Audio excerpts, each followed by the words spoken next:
have 1,600 small businesses in Tazewell County alone. You have 1,600 people who own and operate small businesses in this county. What if we supported those businesses the way that we're chasing these job creators, right? That would create way more jobs in the long run, right? If you, here's just an example. This is not a specific thing that I know of, but let's say that the county collectively got together and they were going to give $2 million as an incentive to a company to come here and build a facility and create a handful of jobs. $2 million. Well, if you took that $2 million and you gave every small business in Tazewell County $10,000, you still wouldn't reach $2 million, and you'd create a heck of a lot more jobs. I could create a job with $10,000 by buying a piece of equipment at the coffee shop that would support a job. And I'm not saying those are going to be real high-paying jobs, but what else do we have here, right? Tourism is our main industry. So we've got to capitalize on the assets that we've got, and we've got to support the people who have already shown up and invested in this area or in their rural area and have a track record of doing that instead of gambling on someone from outside of the area who really couldn't care any less about it. And then you'll have, you can have people that come in and then they'll go out.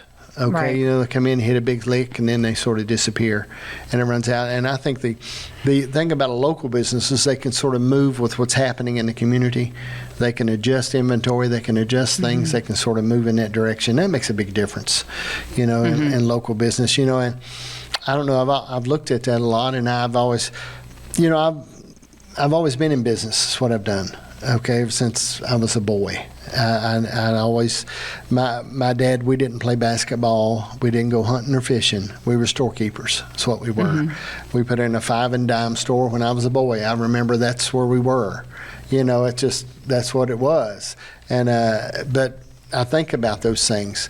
And I think about that what happened in the community. My mom and dad had a Sears and Roebuck store for years, and the relationships that they built in that community. When people come in, they knew they needed fencing. They knew what battery they needed for their car before they even asked, or tires. And then but that local community had that thing. And I do know this, and I'm as guilty as a lot. When we talk about Amazon, okay, but now I do see on Amazon now when you buy something, there's a tax.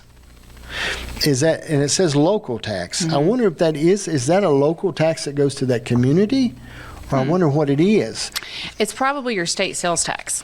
Okay. In Virginia, for example, state sales tax is 5.3%. And so when you buy something online, the company is required by law to charge that appropriate sales tax and then submit that to that particular state. So it probably says local. It looks like there would be something local.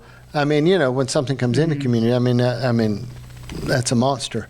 But we look at the convenience. Right. Okay, and I know we've just had we've had a new hardware store go in Tazewell today. Man, it is beautiful inside. Got the stuff. It's just it's fascinating. I've already been in it, and it was just I really am encouraged by it. Okay, I look at those things and I think that local business going in, but there's a lot of investment. I hate to think what he's investing. Okay, and it's not. He's having to invest to do those things and have it going like that. But I think what you're doing, if you're talking about this, can you give me an idea that we're talking about a success story that you've dealt with in a community other than Tazewell? Let's move out of Tazewell just a little bit. Is there communities or a place you've worked with that you've really seen things change since you started? Yeah, absolutely. Well, we'll go far away. We'll talk about Burton, Texas. Okay. Population is like 97. That was a year ago, maybe a little bit more, maybe a little less at this point. But Burton is about an hour from Austin, and it's close to a place called Round Top, Texas.